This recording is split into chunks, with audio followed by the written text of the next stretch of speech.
Assalamualaikum warahmatullahi taala wabarakatuh.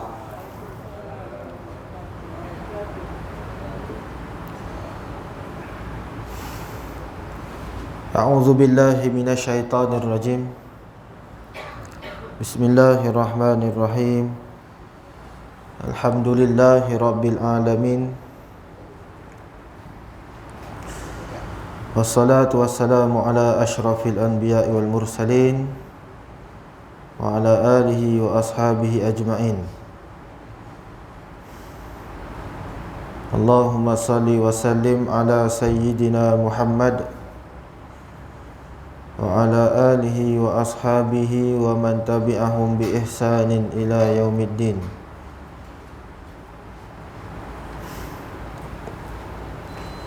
Rabbi shrah li sadri wa yassir li amri wahlul 'uqdatam min lisani yafqahu qawli. Qalu subhanaka la ilma lana illa ma 'allamtana innaka antal alimul hakim. Alhamdulillah, yang saya hormati Tuan Pengerusi, yang saya hormati Tuan Imam, Tuan Bilal, Tuan-tuan guru, muslimin muslimat yang dirahmati Allah. Pertamanya sama-sama kita mengucapkan syukur kepada Allah Subhanahu wa taala kerana pada malam ini Allah telah memberi kepada kita kesempatan untuk sama-sama kita datang ke rumah Allah. Sama-sama kita berniat iktikaf di dalam rumah Allah. Kita imarahkan rumah-rumah Allah. Kita duduk dalam majlis ilmu. Alhamdulillah. Tuan-tuan muslimin muslimat yang dirahmati Allah, insya-Allah pada malam ini kita sambung kitab Riyadhus Shalihin, Imam An-Nawawi rahimahullahu ta'ala. Dan malam ini insya-Allah saya akan kongsikan satu tajuk berkaitan dengan kelebihan sebahagian surah dan ayat Al-Quran. Kelebihan sebahagian surah dan ayat-ayat Al-Quran. Tuan-tuan, dalam Al-Quran terdapat 113 surah, daripada surah Al-Fatihah sehingga surah An-Nas. 113 surah yang mana ia terbahagi kepada dua, sama ada ia diturunkan di Mekah ataupun di Madinah. Kemudian dalam Al-Quran 113 surah itu terdapat 6,236 ayat Al-Quran. 6,000 lebih ayat Al-Quran itu dalam hadis Nabi SAW ada menyatakan antara 6,000 ayat itu, 113 surah itu, ada surah-surah yang mempunyai kelebihannya, mempunyai fadilatnya, mempunyai manfaat jika kita amalkan. Begitu juga dengan ayat-ayat Al-Quran, ada ayat-ayat yang tertentu yang ada manfaat dan kelebihannya tersendiri, seperti mana disebut dalam hadis yang kita akan baca nanti, insya-Allah. Jadi tuan-tuan, insya-Allah malam ni saya akan kongsikan surah-surah dan ayat-ayat Al-Quran yang mempunyai manfaat dan kelebihan yang disebut dalam hadis. Tuan-tuan yang dirahmati Allah, hadis yang pertama yang saya kongsikan malam ini daripada Abu Sa'id Rafi' bin Al-Mu'alla radhiyallahu ta'ala anhuma. Beliau berkata, qala li Rasulullah sallallahu alaihi wasallam, ala u'allimuka a'zama suratin fil Qur'an qabla an takhruja minal masjid. Fa akhadha bi yadi falamma aradna an nakhruja qultu ya Rasulullah innaka qulta la u'allimannaka a'zama suratin fil Qur'an. Qala alhamdulillahi rabbil alamin. Hiya sab'ul masani wal Qur'anul azimul ladzi utituhu. Hadis sahih riwayat Imam Al-Bukhari. Maksudnya Rasulullah sallallahu alaihi wasallam telah berkata kepada Abu Sa'id.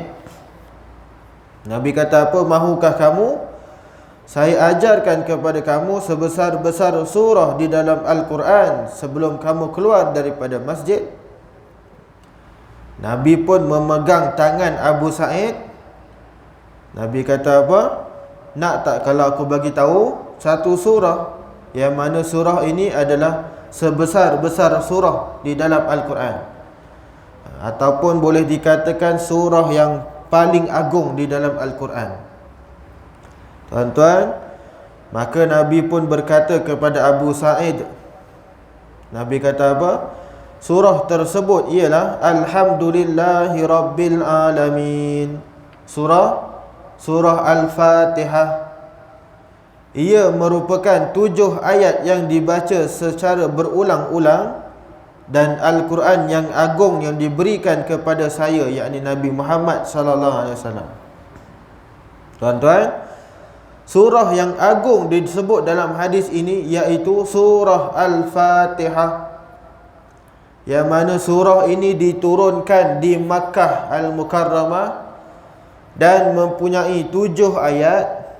Surah ini merupakan surah pembukaan dalam Al-Quran. Kalau tuan-tuan buka Al-Quran, surah yang pertama sekali adalah surah Al-Fatihah. Ada surah lain ke? Tak ada. Memang itu surah yang pertama. Buka aja Al-Quran, Al-Fatihah lah surahnya. Kemudian barulah surah Al-Baqarah, Ali Imran dan seterusnya. Surah pertama ialah surah Al-Fatihah. Jadi tuan-tuan, sebab itu disebut sebagai Al-Fatihah, pembukaan. Pembukaan. Fatihah, pembukaan. Buka. Tuan-tuan, pembukaan bagi kitab Al-Quran adalah surah Al-Fatihah. Itu yang pertama. Diturunkan di Makkah dan mempunyai 7 ayat.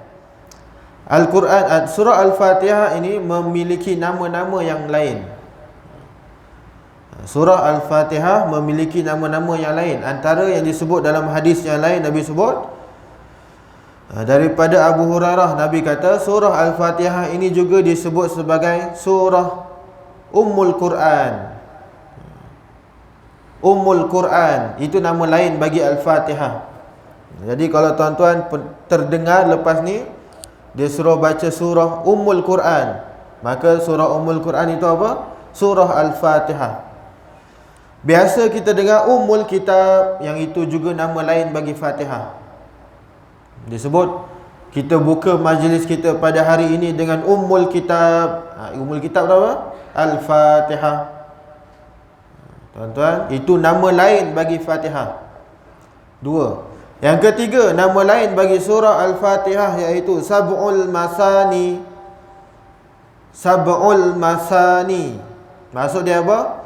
7 ayat yang berulang-ulang. Kenapa disebut berulang-ulang? Sebab kita ulang-ulang baca setiap kali solat. Setiap kali solat kita akan baca surah Al-Fatihah. Sebab tu dinamakan Sab'ul Masani. 7 ayat yang diulang-ulang.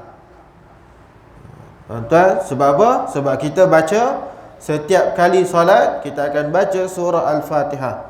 Bahkan surah Al-Fatihah ini menjadi salah satu rukun daripada rukun-rukun solat. Kalau tak baca Fatihah, maka solat itu tidak sah. Seperti mana Nabi sebut, la salata liman lam yaqra'u bi Fatihatil Kitab.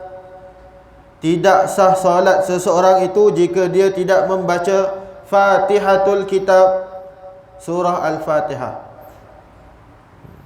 Kalau dia tak baca surah, boleh terima lagi, solatnya masih sah. Dia baca Fatihah sahaja, kemudian dia terus rukuk, yang itu masih lagi sah. Kerana apa? Kerana surah itu hanyalah sunat hayat. Sunat hayat yang mana kalau kita tinggal tak perlu sujud sahwi. Teruskan, tak apa. Yang itu masih lagi sah solat seseorang. Tapi kalau dia solat takbir Allah Akbar, tapi dia tak baca Fatihah, dia baca surah An-Nas, Qul a'udzu birabbin nas, dia tak baca Fatihah, solatnya tidak sah. Tuan-tuan, solatnya tidak sah. Sebab tu surah Al-Fatihah kita perlu baca kerana ia rukun di dalam solat. Siapa tak baca surah Al-Fatihah, maka ia tidak dikira sebagai solat. Katalah kalau dia terlupa baca Fatihah, dia baca Allahu Akbar kabira walhamdulillahi katsira, dah habis dia baca surah Qul huwallahu ahad, dia rukuk Allahu Akbar, rakaat kedua baru dia teringat, lupa baca Fatihah tadi. Terlupa dia baca Fatihah. Apa yang kita perlu buat? Kita perlu tambah satu lagi rakaat. Tambah satu rakaat lagi. Tuan-tuan tak perlu gelabah nak terus berhenti solat. Relax dulu. Lupa nak baca Fatihah, batal lah solat. Tak payah batal, teruskan. Tambah satu lagi rakaat, last sekali sujud sahwi. Itu cara dia. Itu kalau kita teringat lah. Kalau teringat, tiba-tiba waktu solat tu teringat, kita buat tambah satu lagi rakaat dan sujud sahwi. Solat seperti biasa, tak perlu berhentikan solat. Itu cara dia. Jadi tuan-tuan, itu nak tunjukkan apa? Surah Al-Fatihah adalah surah yang agung. Jika kita tak baca di dalam solat, maka solat kita tidak sah. Itu yang pertama, kelebihan surah Al-Fatihah. Yang kedua, surah Al-Fatihah juga kita boleh gunakan sebagai ruqyah. Bukan ruqyah, ruqyah. Ruqyah tu acik punya. Acik, nama acik ni Ruqyah. Itu ruqyah. Yang ni ruqyah. Nama macam hampir-hampir. Tapi yang ni ruqyah. Ruqyah ni apa? Untuk merawat pesakit. Rawat pesakit. Contoh tuan-tuan, tiba-tiba satu hari tu Tok Imam ada orang ketuk, Tok ada anak saya ni dia meracau dah, malam-malam nangis saja. Tok boleh tolong ubatkan tak? Kita perlu yakin. Boleh, saya boleh. Bukan belagak tau, yakin. Belagak lain, yakin lain. Jangan belagak tu lain. Kita perlu yakin kepada Allah. Yang boleh kita boleh cuba, ikhtiar. Salah satu caranya adalah dengan surah Al-Fatihah. Salah satu cara kita baca surah Al-Fatihah. Antaranya kata Imam An-Nawawi sendiri, Imam Nawawi kata sunat membaca kepada orang yang sakit dengan Al-Fatihah. Imam Nawawi kata kalau kita jumpa orang sakit ataupun orang sakit datang kepada kita, dia suruh minta ubat sikit, baca surah Al-Fatihah pada dia. Tuan-tuan, kerana apa? Kerana ada satu kisah dalam hadis Nabi SAW, hadis yang diceritakan oleh Abu Sa'id Al-Khudri. Mungkin saya pernah cerita kot hadis ni, tapi saya tak ingat. Tuan-tuan, saya ulang semula. Ada beberapa orang daripada kalangan sahabat Rasulullah SAW pergi ke musafir ke satu tempat. Mereka ni satu kumpulan, Nabi tak join waktu tu. Abu Sa'id Al-Khudri dan kawan-kawan dia pergi musafir ke satu tempat. Maka dalam perjalanan itu mereka berehat, pergi ke salah sebuah kampung Arab, dan mereka berharap boleh menjadi tetamu. Maksudnya apa? Nak berehat sekejap. Bila sampai dekat kampung tu, dia harap apa? Bolehlah dapat makan, minum sikit. Namun ternyata penduduk kampung itu dia tidak mengendahkan golongan ni. Grup ni tak kenal. Siapa kau ni datang tiba-tiba, tak kenal. Orang kampung itu tak pelawa pun, tak ada pun nak bagi makan, tak ada pun nak bagi minum. Tak ada.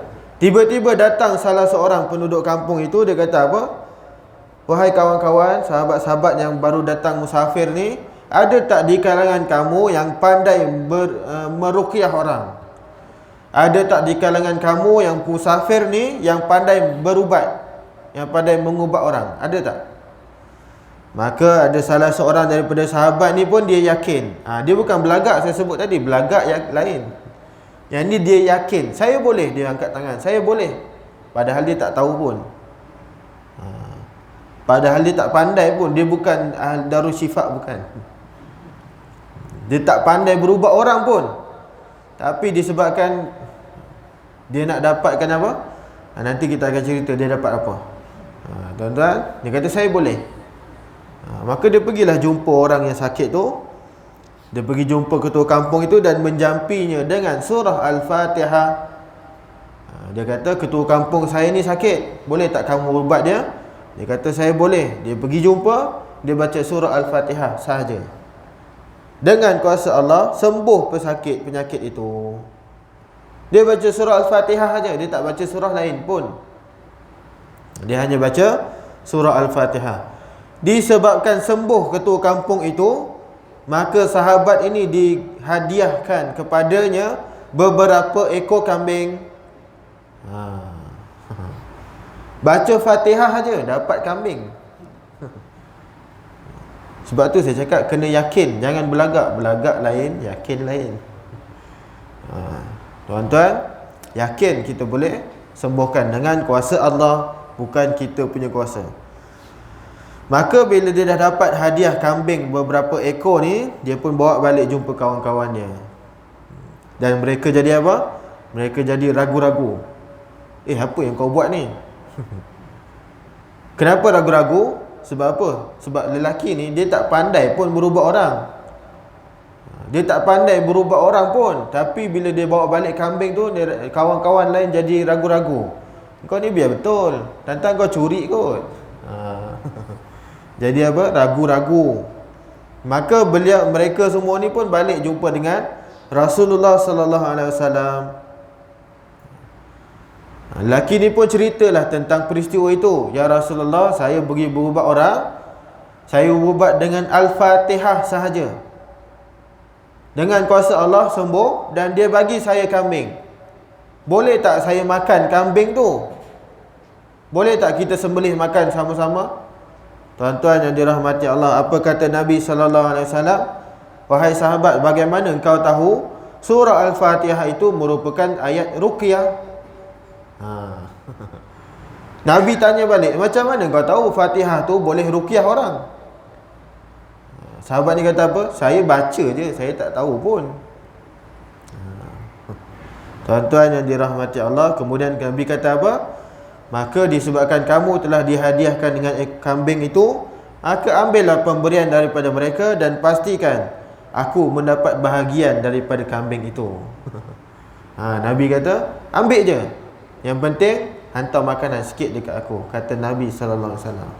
Nabi pun nak minta sikit. Tuan-tuan, hadis ni hadis yang sahih, riwayat Imam Muslim. Nak kata apa? Kita boleh berubat dengan surah Al-Fatihah. Kita boleh berubat dengan surah Al-Fatihah. Yang penting apa? Kita yakin kepada Allah. Contohlah ada anak-anak cucu kita meracau tengah-tengah malam. Nak jumpa siapa ni, takkan nak pergi rumah Tok Imam malam-malam pukul 2, pukul 3 ni. Kesian dia kacau ni. Maka kita buat sendiri. Kita baca Al-Fatihah banyak-banyak, tak ada masalah. Boleh buat. Tuan-tuan, yang penting apa? Kita tawakal dan yakin kepada Allah. Yakin kepada Allah. Itu cara dia. Tuan-tuan yang dirahmati Allah, itu kelebihan yang kedua surah Al-Fatihah. Yang pertama adalah surah yang paling agung. Yang kedua, kita boleh guna untuk ruqyah. Ruqyah, berubat orang. Dua. Hadis seterusnya daripada Abu Sa'id Al-Khudri radhiyallahu taala anhu anna Rasulullah sallallahu alaihi wasallam qala fi qiraati qul huwallahu ahad walladhi nafsi biyadihi innaha la ta'dilu sulusal Qur'an wa rawa nahwahu Muslimun an Abi Hurairah, bahawa Rasulullah sallallahu alaihi wasallam pernah bersabda pada bacaan qul huwallahu ahad surah Al-Ikhlas. Nabi kata apa? Demi Tuhan yang diri saya berada di tangannya, sesungguhnya surah ini menyamai 1/3 Al-Quran. Hadis sahih riwayat Imam Muslim dan Imam Bukhari. Tuan-tuan, tadi surah pertama surah Al-Fatihah ada kelebihannya. Surah yang kedua yang disebut dalam hadis adalah surah Al-Ikhlas. Surah Al-Ikhlas. Yang Nabi sebut pertama kelebihannya ialah jika kita membacanya sama dengan 1/3 bacaan Al-Quran. 1/3 bacaan Al-Quran. Habis tu Ustaz, kita tak payah baca Quran lah, kita baca Qul Huwallah saja. Tak juga begitu. Kalau baca Al-Quran lebih bagus. Baca Al-Quran lagi bagus. Tapi pahala kita baca Al-Ikhlas ni 1/3 Al-Quran. Jadi kalau kita baca 3 kali, kita khatam 1 kali. Macam itulah cerita dia. Sebab Nabi sebut 1/3 Al-Quran 1 kali baca.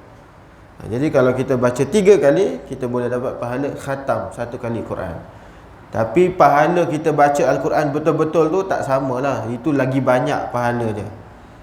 Lagi banyak pahala dan ganjaran dia. Sebab apa? Sebab kita baca 1 huruf 10 markah. Itu banyak lagi pahala dia. Jadi tuan-tuan, apa kelebihan surah Al-Ikhlas? Fadilat dia. Macam tadi surah Al-Fatihah kita boleh guna untuk ruqyah. Surah yang paling agung surah Al-Fatihah. Surah Al-Ikhlas juga mempunyai fadilat-fadilat yang tersendiri. Disebut dalam hadis Nabi sallallahu alaihi wasallam, Allah mencintai orang yang suka pada surah Al-Ikhlas. Siapa yang biasa, yang melazimi seharian dia surah Al-Ikhlas, maka Allah sayang pada dia, Allah cinta pada dia, Allah suka pada dia. Jadi antara surah yang boleh kita amalkan adalah surah Al-Ikhlas. Kerana Nabi pernah bersabda dalam satu hadis daripada Aisyah radhiyallahu taala anha, ada satu kumpulan ni Nabi utuskan mereka untuk pergi berperang. Ada satu operasi. Ops. Dia orang pergi, Nabi lantik satu grup ni, mereka pun pergi keluar daripada Madinah. Dalam grup itu ada seorang imam ni. Waktu dia jadi imam, dia akan baca surah Al-Fatihah, kemudian dia baca Qul Huwallahu Ahad. Rakaat pertama. Rakaat kedua, Al-Fatihah, Qul Huwallahu Ahad. Dia cukup suka dengan surah Al-Ikhlas ni. Tak tahu sebab apa, mungkin dia tak hafal surah lain, wallahu a'lam. Boleh jadi dia suka pada surah ini, maka dia baca selalu. Jadi dia baca setiap kali dia jadi imam, dia akan baca surah Al-Fatihah dan surah Al-Ikhlas. Al-Fatihah, Al-Ikhlas. Sahabat-sahabat lain ni pun pelik lah, kenapa kau ni tak ada surah lain ke? Kan ada 113 surah, bacalah surah lain. Jadi mereka pun tak puas hati, mereka ceritakan perkara itu kepada Rasulullah. Mereka pun sampaikan pada Nabi. Bila dah balik ke Madinah, mereka cerita, ya Rasulullah, imam yang kau lantik waktu kita pergi operasi hari tu asyik-asyik baca surah Al-Ikhlas, bacalah surah Al-Kawthar ke, kan pendek sikit. Dia baca Al-Ikhlas, tak habis-habis surah tu. Maka Nabi kata apa? Kalau macam tu kau pergilah tanya dia, kau tanya aku buat apa? Tu ayat dia lah. Ayat kita macam tu lah. Tapi Nabi tak adalah cakap macam tu. Nabi kata kalau begitu kamu pergi tanya dia, kenapa dia buat begitu. Maka sahabat ni pun pergilah tanya, wahai imam, kenapa hari tu kamu baca Al-Ikhlas je? Apa kata imam ni? Dia kata, oh kerana surah ini mengandungi sifat-sifat Allah dan aku suka surah ni. Aku jatuh cinta pada surah ini. Surah ini penuh dengan sifat-sifat Allah. Maka sahabat pun sampaikan balik kepada Nabi. Dia kata dia suka surah itu ya Rasulullah. Nabi pun menjawab, wahai sahabat, kau bagi tahu pada tok imam tu, sesungguhnya Allah juga cinta pada dia. Macam tu. Bagi tahu balik pada tok imam tu, yang dia kata dia suka surah Al-Ikhlas itu, bagi tahu balik pada dia, sesungguhnya Allah juga cinta pada dia. Masya Allah. Makna dia apa? kalau kita melazimi surah Al-Ikhlas, kita akan dicintai oleh Allah. Surah tu pendek dan kita selalu baca, insya-Allah. Tuan-tuan, tu yang pertama, kelebihan surah Al-Ikhlas. Yang kedua, surah Al-Ikhlas akan menyebabkan kita masuk dalam syurga. Dengan baca surah Al-Ikhlas, kita rajin baca Al-Ikhlas, kita akan masukkan ke dalam syurga Allah. Satu hadis riwayat Abu Hurairah radhiyallahu taala anhu. Satu hari Abu Hurairah datang bersama Rasulullah sallallahu alaihi wasallam. Nabi dengan Abu Hurairah, dia masuk masjid. Maka mereka ni terjumpa dengan seorang lelaki yang dia duk baca qul huwallahu ahad Allahus samad lam yalid wa lam yulad wa lam yakul lahu kufuwan ahad. Dia duk baca Al-Ikhlas tu. Maka Nabi SAW pun berkata, wajib untuk dia. Abu Hurairah pun tanya, wajib apa benda tu? Nabi kata apa? Wajib untuknya. Abu Hurairah tanya, wajib apa? Maka Nabi pun kata, wajib baginya syurga. Tuan-tuan, baca surah Al-Ikhlas sahaja, tuan-tuan boleh masuk syurga dah. Satu, kita dapat cinta Allah. Yang kedua, kita wajib masuk syurga. Nabi sebut, banyakkan baca surah Al-Ikhlas. Banyakkan baca surah Al-Ikhlas, wajib bagi dia syurga, kata Nabi SAW. Dua. Yang ketiga, surah Al-Ikhlas ini, ia juga boleh menjadi perlindungan kepada kita. Perlindungan kepada kita jika kita sekalikan dengan surah Al-Falaq dan surah An-Nas. 3 kul disebut. Biasa kita sebut 3 kul. Al-Ikhlas, Al-Falaq, An-Nas, 3 kul ni. Baca 3 kul ni akan dapat perlindungan dengan izin Allah. Tuan-tuan, 3 kul. Dalam satu hadis riwayat Uqbah bin Amir Al-Juhani, dia berkata, ketika mana aku memimpin kenderaan Rasulullah sallallahu alaihi wasallam dalam sebuah peperangan, tiba-tiba baginda bersabda, wahai Uqbah, katakanlah. Waktu dia berjalan dengan Nabi, tiba-tiba Nabi kata, wahai Uqbah, katakanlah, qul. Aku pun mendengarkan. Kemudian beliau berkata lagi, wahai Uqbah, qul, katakanlah. Katakanlah apa? Nak kata apa? Uqbah ni pun pelik. Katakanlah apa? Maka lagi sekali Nabi sebut, wahai Uqbah, qul. Nak kata apa?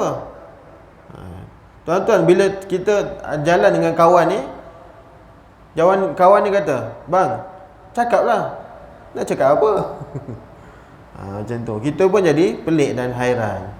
Macam itulah Nabi dengan Uqbah, wahai Uqbah, qul, katakanlah. 3 kali Nabi sebut.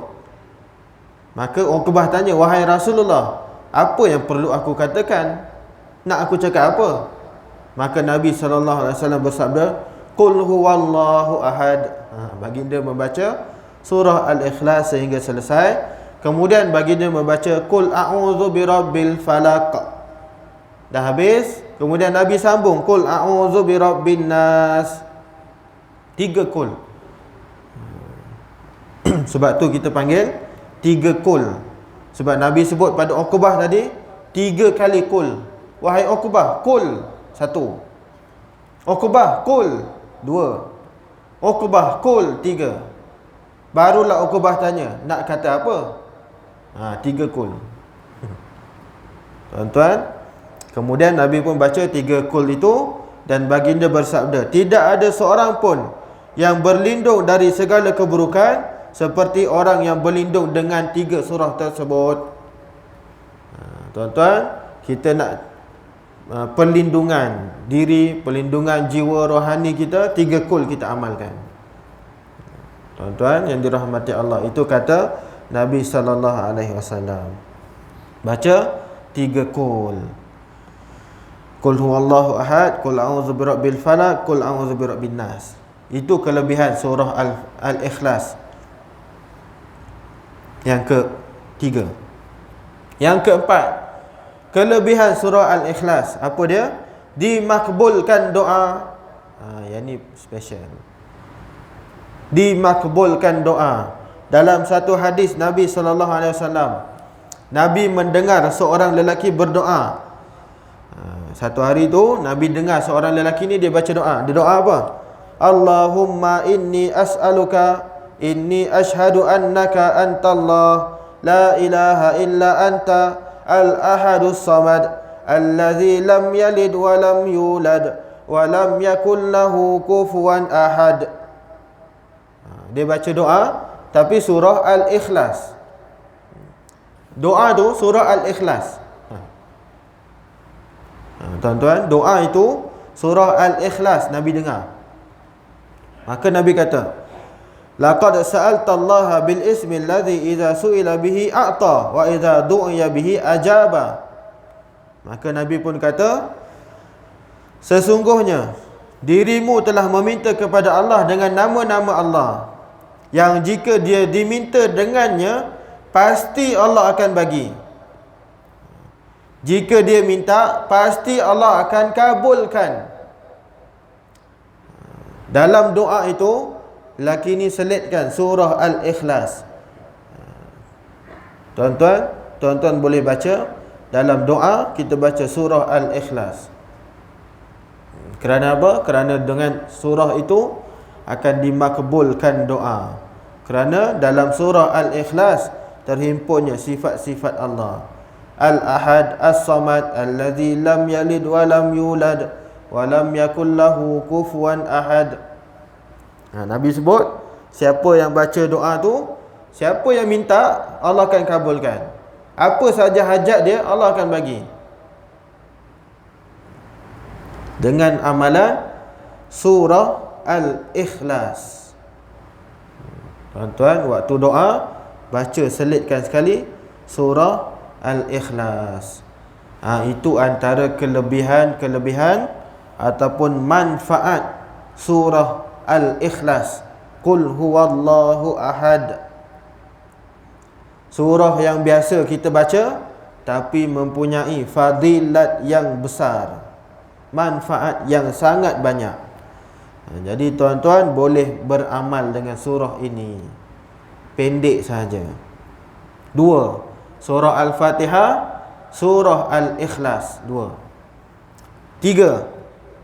Daripada Uqbah bin Amir radhiyallahu ta'ala anhu, anna Rasulullah sallallahu alaihi wasallam qala, alam tara ayatin unzilat hadhihi al-lailah lam yura misluhunna qattu, qul a'udzu birabbil falaq wa qul a'udzu birabbin nas. Surah yang ketiga dan keempat adalah surah Al-Falaq, surah An-Nas. Atau kita sebut dua surah kembar ini sebagai surah Al-Mu'awwazatain. Al-Mu'awwazatain. Dua surah ni diberi gelaran Al-Mu'awwazatain. Al-Falaq, An-Nas. Kalau dia tiga, dia sebut tiga kul. Kalau dua je, Al-Mu'awwazatain. Dua ni, Al-Falaq dan An-Nas. Nabi sebut apa? Tidakkah kamu melihat kepada beberapa ayat yang diturunkan pada malam ini, di mana ia tidak pernah dilihat sebelumnya sama sekali? Maksudnya apa? Surah ini hanya diturunkan kepada Nabi SAW. Tuan-tuan yang dirahmati Allah, apa kelebihan Al-Mu'awwazatain ni? Apa kelebihan dia? Yang pertama, kata Sayyidina Ali radhiyallahu ta'ala anhu, ni kelebihan yang pertama. Sayyidina Ali pernah melihat Rasulullah sallallahu alaihi wasallam disengat kala jengking. Ali pernah nampak Nabi kena sengat kala jengking. Apa yang Nabi buat? Nabi mengambil air garam dan dibacakan dengan surah Al-Mu'awwazatain. Nabi ambil air garam, Nabi baca dua surah tadi, Al-Falaq, An-Nas, kemudian disapukan kepada anggota yang kena sengat tadi. Yang ini kata Sayyidina Ali radhiyallahu taala anhu, Nabi pernah buat. Jadi katalah kalau kita kena sengat tebuan contohnya kena sengat tebuan, apa yang kita buat? Ambil air garam, baca Al-Mu'awwazatain, kita sapu pada tempat yang kena sengat tadi. InsyaAllah. Ini antara ikhtiar. Kena gigit, kena patuk ular. Boleh juga buat.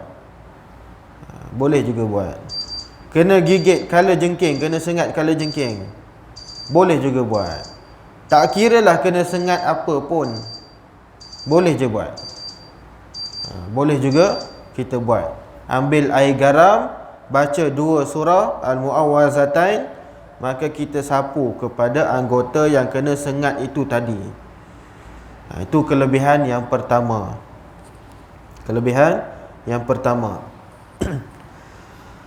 Yang kedua, surah ini juga baik untuk kita minta perlindungan kepada Allah. Ini biasalah. Macam saya sebut tadi, kita tambah dengan Qul huwallahu ahad. Yang itu pun boleh. 3 surah sekali kita baca untuk minta perlindungan daripada Allah.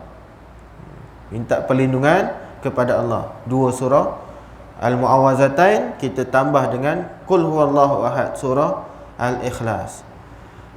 Tuan-tuan, perlindungan daripada apa? Antaranya perlindungan daripada sihir, santau, buatan orang dan lain-lain. Minta perlindungan. Kerana apa? Kerana surah ini diturunkan ketika mana Nabi disihir. Nabi juga pernah kena sihir. Nabi pernah disihir oleh seorang lelaki Yahudi namanya Labid bin Asim. Labid ni dia pergi sihir kepada Nabi SAW gunakan ilmu hitam. Bukan zaman sekarang je ada, zaman dulu lagi dah ada. Zaman Nabi dulu dah ada ilmu hitam ni. Jadi tuan-tuan, bukan zaman Nabi saja, zaman Nabi Sulaiman dulu dah ada.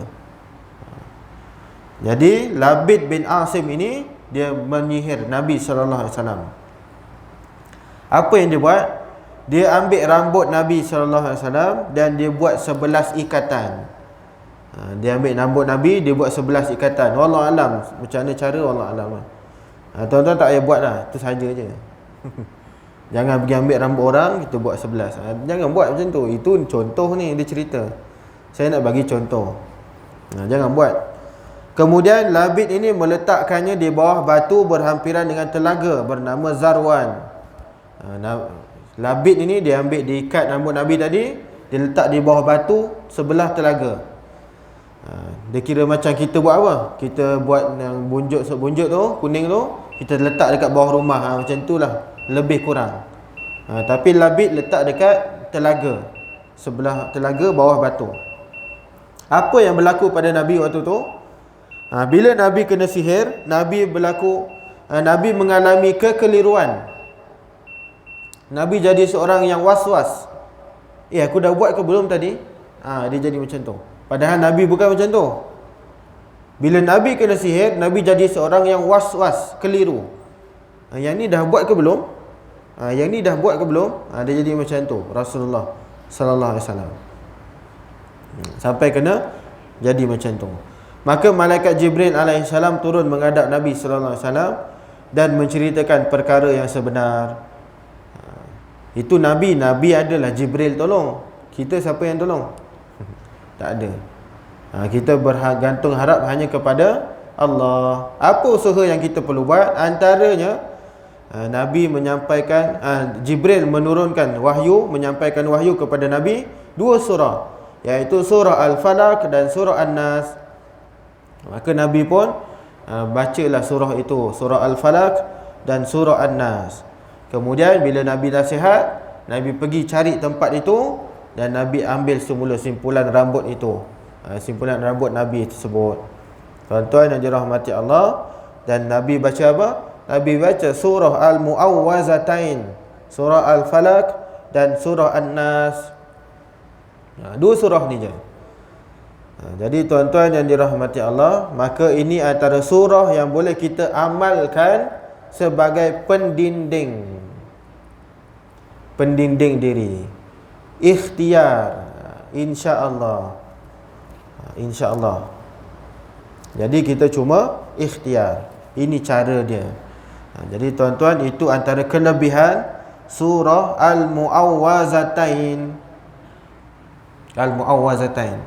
Jadi ada 4 surah saya kongsikan dah. 1 Al-Fatihah, 2 surah Al-Ikhlas, 3 surah Al-Falaq, 4 surah An-Nas.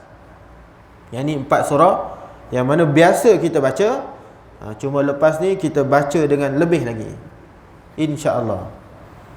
Dan yang terakhir untuk malam ni, sebenarnya ada banyak lagi. Tajuk ni banyak lagi sebenarnya, tapi untuk malam ni satu lagi last saya kongsi. Hadis daripada Abu Mas'ud Al-Badri radhiyallahu taala anhu anin Nabi sallallahu alaihi wasallam qala: Man qara'a bil ayataini min akhir suratil Baqarah fi lailatin kafata. Nabi sebut daripada Nabi sallallahu alaihi wasallam, sesiapa yang membaca 2 ayat terakhir daripada surah Al-Baqarah pada suatu malam, maka ia sudah cukup baginya. Nabi sebut ia sudah cukup baginya baca 2 surah terakhir, 2 ayat akhir surah Al-Baqarah, ayat 285, ayat 286. Ayat itu macam mana bunyi dia? Tuan-tuan dah hafal dah ni. Selalu baca waktu tahlil.